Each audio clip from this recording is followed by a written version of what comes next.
ሰላም ውድ የኤርሚ ኢለርኒንግ ቤተሰቦች ዛሬ እንግዲህ ይዤላችሁ የመጣሁት የኤግዚት ኤግዛም ሳምፕል ኳስችኖችን ፓርት 6 ነው ይዤላችሁ የመጣሁት። በዚህ ቪዲዮ ኮስት ኤንድ ማኔጅመንት አካውንቲንግ ጋር ሪሌትድ የሆኑ ጥያቄዎች ነው አብረን የምናየው ማለት ነው። ኦኬ፣ ለዚህ ቻናል አዲስ የሆናችሁ ቤተሰቦች ሰብስክራይብ በማድረግ የደውል ምልክቷን በመጫን ቤተሰብ መሆን ትችላላችሁ። Okay, which one of the following statements refer to a management accounting information? ስለዚህ ከተሰጡን ኢንፎርሜሽን ውስጥ የማኔጅመንት አካውንቲንግ ኢንፎርሜሽንን ሪፈር የሚያደርገው የትኛው ነው? A, there is no regulation governing the report. B, the report are generally delay and historical. And the audience tend to be stockholder, creditor, and tax authority. It is primarily measure and record business transaction ይላል። ስለዚህ ከነዚህ ውስጥ which one of the following statement refer to management accounting ነው የሚለው። ስለዚህ የማኔጅመንት አካውንቲንግ ሪፈር የሚያደርገው የትኛውን ነው? There is no regulation or governing of the report ነው። ምንም አይነት የማኔጅመንት ሪፖርትን ገቨርን የሚያደርግ አይኤፍአርኤስ ብንል ጋፕ ብንል ምንም አይነት ስታንዳርድ ፕሪንሲፕል የለውም ለማኔጅመንት ሪፖርት ማለት። ምክንያቱም ኢንተርናሊ ስለሆነ ሪፖርት የሚደረገው በኢምፕሎይ እና በማኔጅመንቶች መካከል ነው ሪፖርቱ የሚያልቀው። ለምሳሌ ቀላል ነገሮችን ለማስወገድ ይሄ አይሆንም። ኦዲየንስ ቴንድ ቱ ቢ የማኔጅመንት አካውንቲንግ ዩዘርሶቹ ማኔጅመንቶች እና ኢምፕሎዮቹ ናቸው። ስለዚህ ሲ አይሆንም ማለት። the primary measure in record business transaction አይደለም primary measurement ሪከርድ የምናደርገው በማኔጅመንት ላይ ማለት። and report are generally delayed and historical ስንል ነው ሂስቶሪካል ሳይሆን ፋስት ይሄ which is forward looking ናቸው የማኔጅመንት አካውንቲንግ ኢንፎርሜሽኖች ማለት ነው። ባክዋርድ ሳይሆኑ forward looking ናቸው። ስለዚህ መልሳችን ምን ይሆናል ማለት ነው? A ይሆናል ማለት no regulations of governing the report ማለት። Okay, next, classifying the cost either direct or indirect depend upon ይላል። ኮስትን ዳይሬክት እና ኢንዳይሬክት ብለን የምንከፍለው በምን ላይ ዲፔንድ አድርገን ነው? A, the behavior of the cost is response to the volume change. የኮስቱ behavior ኮስቱ ቮሊዩም በጨመረ በቀነሰ ቁጥር ኮስቱ ከፍ ዝቅ የሚል ከሆነ በዛ እንለያቸዋለን። B, whether the cost which is expensed in the period in which it is incurred. C, whether the cost can be either identified with the cost object. D, whether an expenditure is avoidable or not in the future. ስለዚህ ከነዚህ ውስጥ ኮስትን ዳይሬክት እና ኢንዳይሬክት ብለን የምንለይበት ዲፔንድ የምናደርግበት ተጠይቅ ነው ማለት ነው። ስለዚህ የመጀመሪያው ለምሳሌ አሁን ይሄ አይሆንም። ይሄ ቫሪያብል እና ፊክስድ ኮስትን ለመለየት ነው። ኮስት ቢሄቪየር ከቮሊዩም ኦፍ ቼንጅ ጋር ያላቸውን ቢሄቪየር የምናየው ቫሪያብል እና fixed cost ነው የምናይበት ማለት ነው።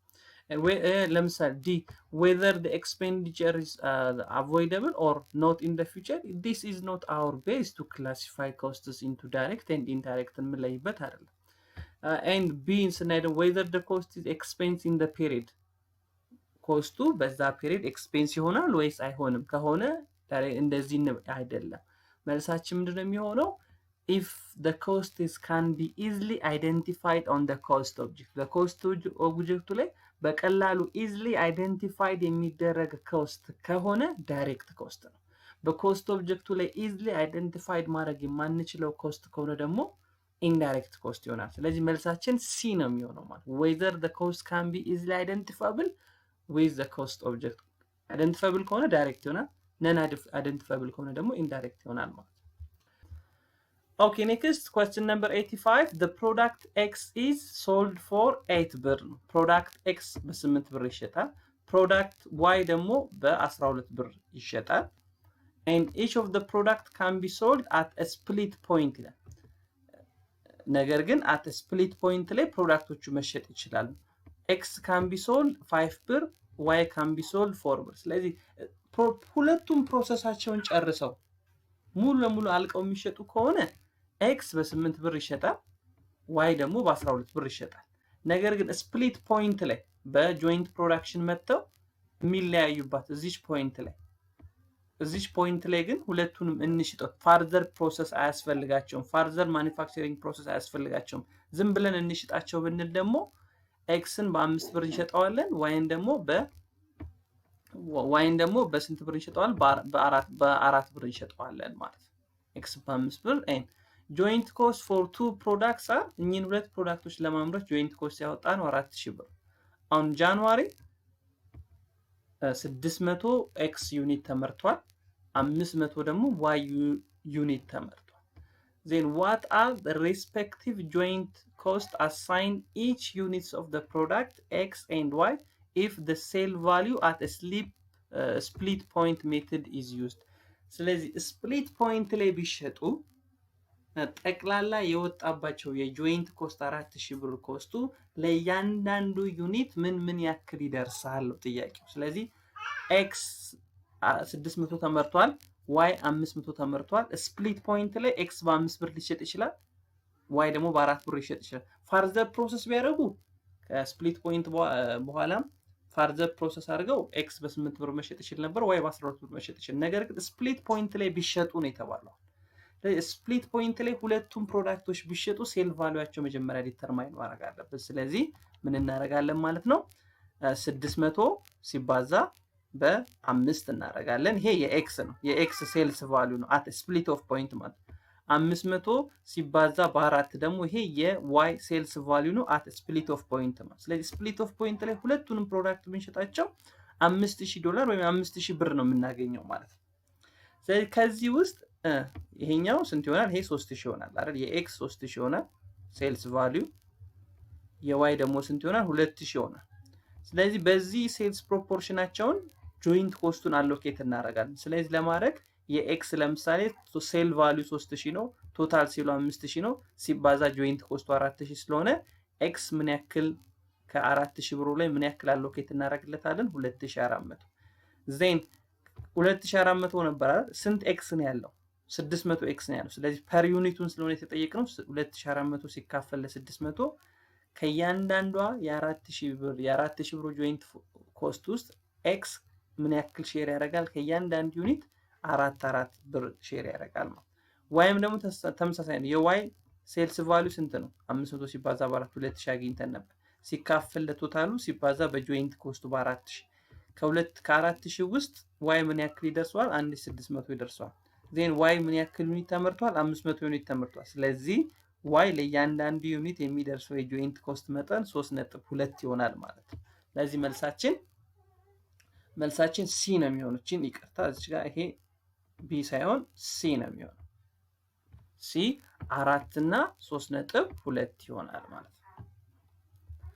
ኦኬ ኔክስት all cost incurred beyond the split point that is assigned to one or more individual product are called ነው የሚለው። ስለዚህ ቅድም ባየነው ኤግዛምፕል ለምሳሌ ጥያቄ ላይ question number 85 ላይ እኚህ ፕሮዳክቶች አሉ፣ ሁለት ፕሮዳክቶች አሉ ኤክስ ኤንድ ዋይ ማለት።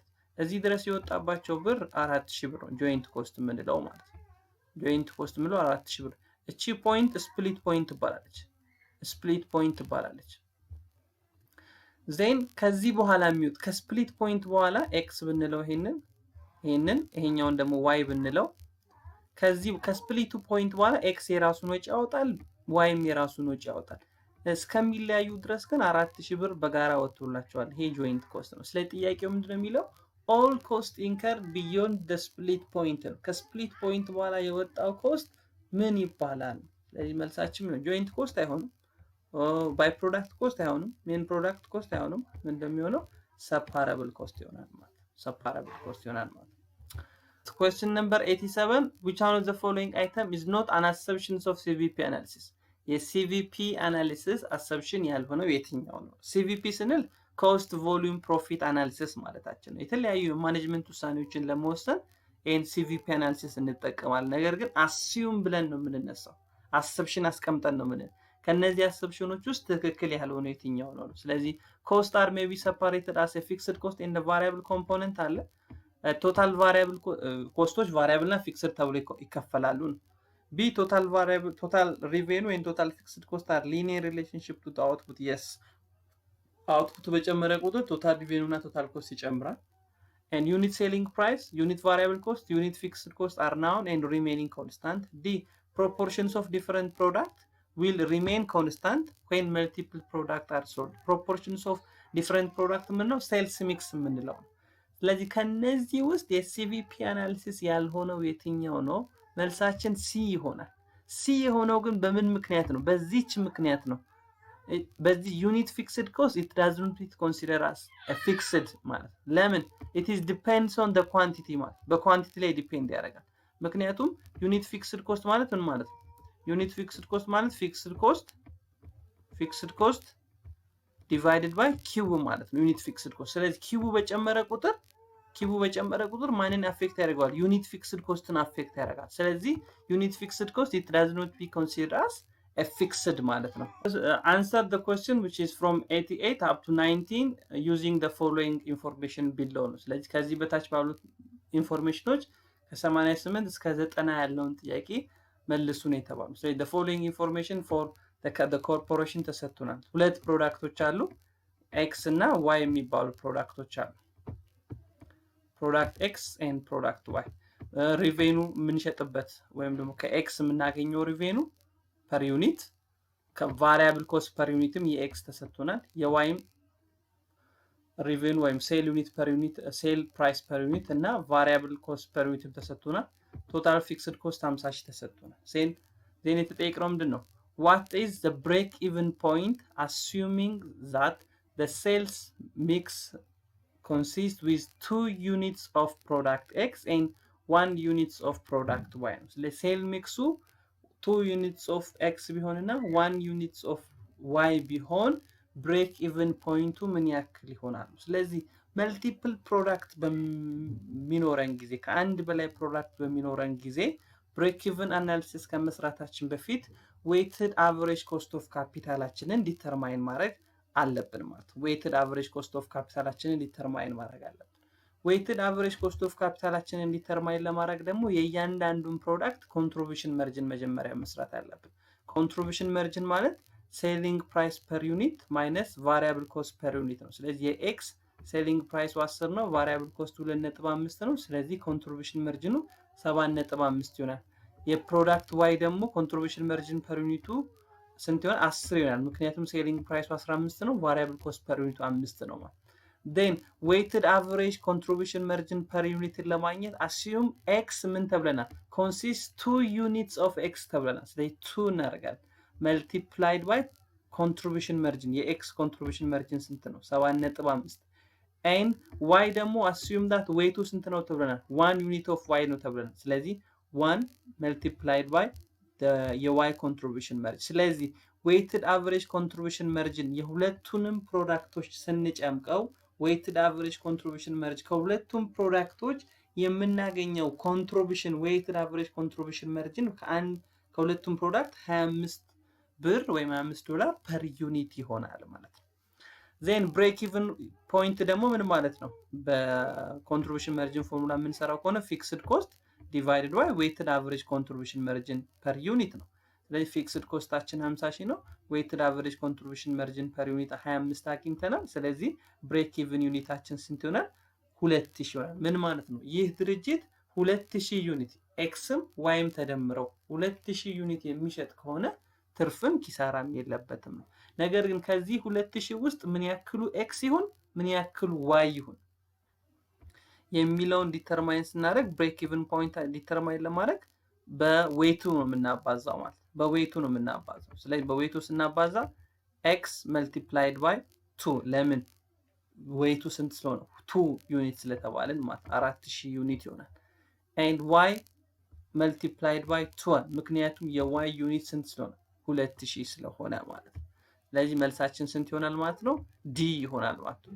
2000 of y and 4000 of x is considered as a break even point on this information ማለት ነው።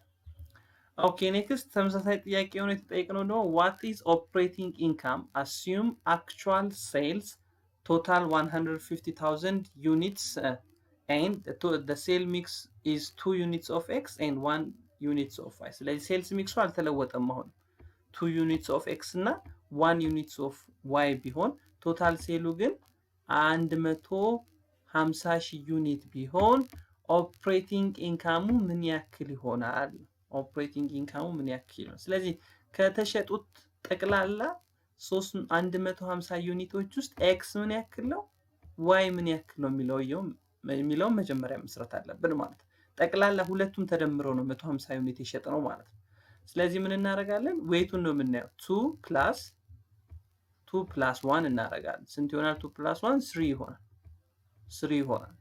ስለዚህ የኤክስ ስንት ይሆናል? የኤክስ ፕሮፖርሽኑ ስንት ይሆናል ማለት 2 ዲቫይድድ ባይ 3 ሲባዛ በ150 ሺህ እናደርጋለን ማለት 2 ሲባዛ በ150 ሺህ እናደርጋለን። የዋይም ተመሳሳይ ነው። የዋይን ደግሞ ለማግኘት 1/3 መልቲፕላይድ ባይ 1/3 መልቲፕላይድ ባይ 150 ሺህ ስናደርግ ከ150 ሺህ ውስጥ ኤክስ ምን ያክል ሆነ፣ ዋይ ምን ያክል ሆነ የሚለው እናገኛለን ማለት። ስለዚህ since the sale mix is 2 to 1 x and y respectively, x which is 2/3 ይሆናል፣ y ደግሞ ስንት ይሆናል? 1/3 ይሆናል። ስለዚህ በ150 ሺህ ስናባዛው x 100ን ይወስዳል፣ y ደግሞ 50 ሺህን ይወስዳል። ቶታል ዩኒቱ ስንት ይሆናል? እዛው 150 ሺህ። ስለዚህ ሪቬኑ ለማግኘት ምን እናድርግ? 100 ሺህ ዩኒት ከሆነ የተሸጠው መሸጫ ዋጋው የኤክስ ስንት ነው? የመሸጫ ዋጋው ስንት ነው? 10 ብር ነው። ስለዚህ 100 ሺህ ሲባዛ በ10 ብር 1 ሚሊዮን ይሆናል። የዋይም ተመሳሳይ ነው። የተሸጠው ዩኒት 50 ሺህ ከሆነ መሸጫ ዋጋው ስንት ነው? 15 ነው። ስለዚህ ቶታል ሪቬኑ ስንት ይሆናል? 750 ሺህ ይሆናል። ስለዚህ ቶታል ሁለቱን ስንደምር 1,750,000 ይሆናል። ዜን ቫሪያብል ኮስት 100 ሺህ ሲባዛ የኤክስ 2.5 ስናደርግ 250 ሺህ ይሆናል። የዋይ ደግሞ አሁንም 50 ሺህ ሲባዛ በ5 ስናደርግ 250 ሺህ ተመሳሳይ ይሆናል። ቶታል 500 ሺህ ይሆናል። ዜን ኮንትሪቢዩሽን ማርጂናችን ስንት ይሆናል? 750 ሺህ እና 500 ሺህ። ምክንያቱም ኮንትሪቢዩሽን ማርጂን ማለት ከሪቬኑ ላይ ቫሪያብል ኮስት ስንቀንስ ኮንትሪቢዩሽን ማርጂን እናገኛለን ማለት ነው። ዜን ቶታል ኮንትሪቢዩሽን ማርጂን ሁለቱን ስንደምራቸው 1,250,000 ይሆናል። ዜን ፊክስድ ኮስት አለ። ፊክስድ ኮስቱ ለኤክስ ብቻ አልወጣም፣ ለዋይ ብቻ አልወጣም፣ ለሁለቱም ነው የወጣው። ስለዚህ ከቶታሉ ላይ ነው የምንቀንሰው። ስንቀንሰው ኦፕሬቲንግ ኢንካማችን ስንት ይሆናል? 1,200,000 ይሆናል ማለት። ስለዚህ መልሳችን ኤ ይሆናል ማለት ነው። ኦኬ፣ ተመሳሳይ ጥያቄ ነው። question number 19, if the sale mix shift to 1 units of x and 2 units of y, then weighted average contribution margin ምን ያክል ይሆናል? ቅድም እንግዲህ ምን ተብለን ነበር? ወይም ሴልስ ሚክሱ ሲሰጠን ኤክስ ስንት ነው ብለናል? 2 ነው። ዋይ ደግሞ ስንት ነበር? 1 ነው። አሁን ሽፍት ቢሆን ይሄ ወደዚህ ቢሆን ይሄ ወደዚህ ቢሆን weighted ሴል ሚክሱን ብንቀይረው weighted average contribution marginአችን ምን ያክል ይሆናል የተጠየቀው ማለት ነው። ስለዚህ ይሄን ለመስራት ቅድም እንደሰራ ነው የምንሰራው። የመጀመሪያው እንዴት ነበር የሰራነው? ቅድም weighted average contribution margin per unit 2 multiplied by 7.5 contribution margin of x 1 multiplied by contribution margin of y 25 ነበር ያገኘነው ቅድም።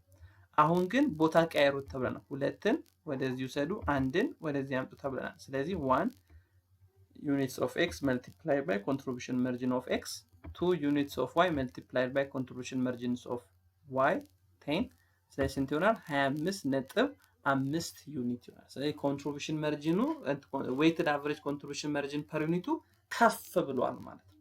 ስለዚህ መልሳችን increase per unit ይሆናል ማለት ነው። increase per በነገራችን ላይ weighted average contribution margin per ዩኒቱ ሲጨምር ምኑ ይቀንሳል? ብሬክ ኢቭን ዩኒቱ ከ2000 ደግሞ ምን ያደርጋል? ብናካፍለው ለምሳሌ ፊክስድ ኮስትን 50,000 ለ27.5 ብናካፍለው ከ2000 በታች ነው የምናገኘው። ለዚህ ጥያቄ ግን የተጠየቅነው weighted average contribution margin ዩኒት ስለሆነ it increased per unit ምክንያቱም ከ25 ወደ 27.5 ስለሚያድግ ማለት ነው። ኦኬ ውድ ቤተሰቦቼ ኔክስት የመጨረሻውን ፓርት ኦዲት ኤንድ አሹራንስ ሰርቪስ ኳስችኖች ይዤላችሁ እመጣለሁ። እስከዛው ግን ላይክ፣ ሼር፣ ሰብስክራይብ ማድረግ እንዳይረሳ።